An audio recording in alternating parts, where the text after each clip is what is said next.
Hello everyone! Chapter 7, Oblique Triangle Trig, Video 4, Love Cosines! This is Miss Oshier. I'm translating sign language. This says, and Miss LaHart. And here we go. So, we do not have enough information to use the law of sines to deal with case 3, SAS, and case 4, SSS. So what do we do? Well, there's a whole nother law that you haven't learned about, which is called the law of, you guessed it, cosines. Oh, there it is.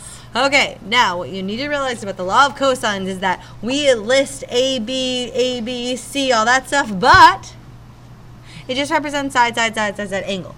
The side you're setting it equal to squared is equal to the angle that you're setting it equal to. So this could be a capital A and a little a, and the C and B could be here. This could be a B, an A and a C, and a capital B here. It's interchangeable. Mm-hmm. And basically, you're either solving for an angle or you're solving for a side. Yeah. We'll show you how to do it. And here we go. So, in example 1, they give us side B, side C, and measure of angle A. We're looking for side A. Mm-hmm. Oftentimes, it helps to draw yourself a diagram. Now, you might be like, well, why can't I use the law of sines for this? Think about it. Think about it. I don't have enough information. You're missing another angle. So that is why you need the law of cosines.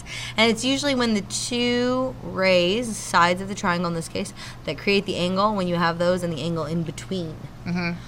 So this is what it would look like. You would substitute, you're solving for the side. So remember, if we go back to the law of sines, we said sides over here. Mm-hmm. So you substitute your variable in. 13, 19, minus 2, 13, 19, cosine 114, which is the angle across from side A. Mm-hmm. Plug and chug. Yep. Boom. Now, most common mistake is students get to a squared equals 730 and then say, I got my answer. Look at me. I'm False. so smart. You need to take the square root of both sides. Yes, because it's a squared, it's not a. And now you might be like, wait a minute, where's the plus or minus? We're back to geometry land, and we only care about the positives. That's Thank right. goodness.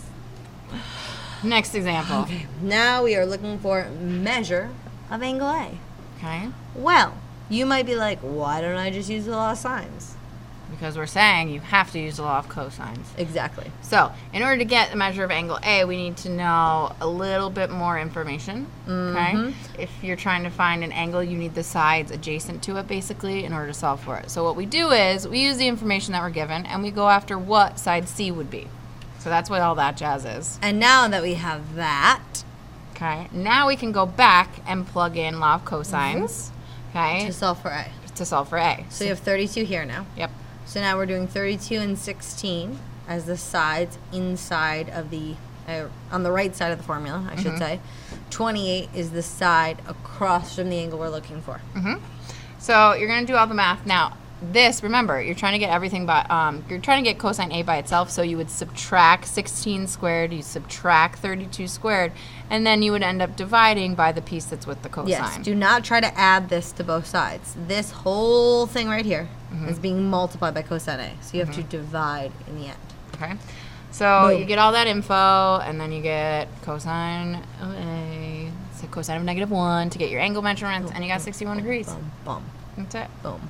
Now, pay attention. If we say you have to use law of cosines, you have to use law of cosines. If we don't specify, you could use either. Solve each triangle. Round your answers to the nearest 10th. Okay, All right. so we're missing angles and we're missing sides. Okay. Now, I think that technically it doesn't say what I have to use, so it's all up to you. Yep. So when I can have a choice, I'm totally going for law of sines. Yep. It's a little personally. easier. 34 over sine 96, 29 over sine A, cross multiply, divide, inverse function, bam. 58 degrees. Look at that. And then probably going to do 58. Oh, I just put it up there. 58 plus 96 minus 180, you get 26 degrees. Perfect. And I most likely probably use law of cosines to find that other angle. Because we want to show you guys how to use it. Okay, so again, we're looking for C, which is here. So now that we know that this angle is 26, we're going to substitute 29 and 34 for the sides into the formula and 26 as the angle into the formula. So we use law of sines to get the angles. We use law of cosines to get the other side. Bam.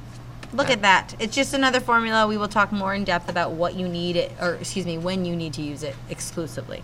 Have a fantastic day. We'll see you in class. Bye.